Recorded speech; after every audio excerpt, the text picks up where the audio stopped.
ఐఐటీలో triple ఐటీలో BTech చేయాలనేది మీ డ్రీమా? అయితే ఇది ఇండియాలో ఒకే ఒక యూనివర్సిటీ వల్ల సాధ్యం. అదే జేకే లక్ష్మీపతి యూనివర్సిటీ. ఇప్పుడే సంప్రదించండి.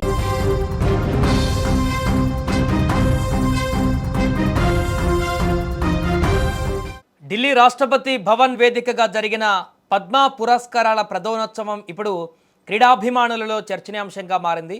భారత క్రికెట్ జట్టు మాజీ సారథి స్టార్ బ్యాటర్ రోహిత్ శర్మ పేరు పద్మశ్రీ గ్రహీతల జాబితాలో ఉండగా మే 25న జరిగినటువంటి ఈ వేడుకలో ఆయన కనిపించలేదు. ఈ విషయం తెలియడంతో ఫ్యాన్స్ ఒక్కసారిగా ఆందోళనకు గురయ్యారు.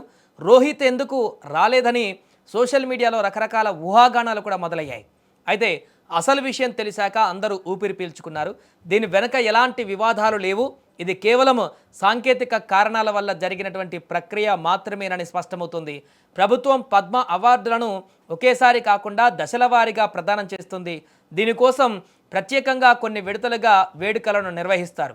గ్రహీతల వ్యక్తిగత షెడ్యూల్, ఆ సమయంలో వారు ఉన్న ప్రాంతం, ఇతర పనులను బట్టి ప్రభుత్వం సమయాన్ని కేటాయిస్తుంది. రోహిత్ శర్మ ప్రస్తుతం కొన్ని అనివార్య కారణాల వల్ల, కొన్ని షెడ్యూల్స్ కారణాలతో ఈ మొదటి విడత కార్యక్రమానికి హాజరు కాలేకపోయారు.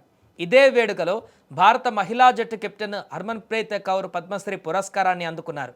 ఆమె తన బిజీ షెడ్యూల్ను పక్కన పెట్టి మరీ రాష్ట్రపతి ద్రౌపది ముర్ము చేతుల మీదుగా అవార్డును స్వీకరించారు.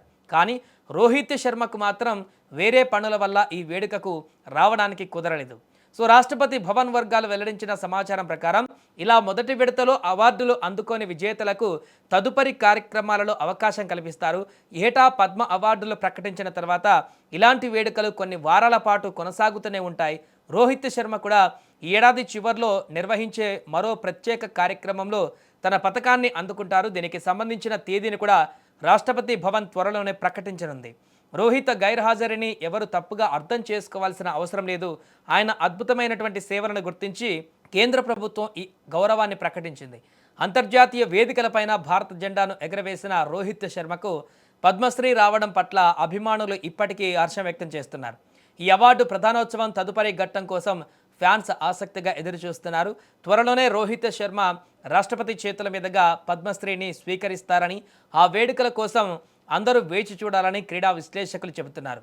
సోషల్ మీడియాలో వస్తున్న వార్తలను నమ్మవద్దని, ఇది కేవలం సమయ పాలనకు సంబంధించిన చిన్న మార్పు మాత్రమేనని క్లియర్ అయింది. ఏదేమైనా రోహిత్ శర్మకు దక్కిన ఈ గౌరవం ఆయన క్రికెట్ ప్రయాణంలో మరుపురాని అధ్యాయం.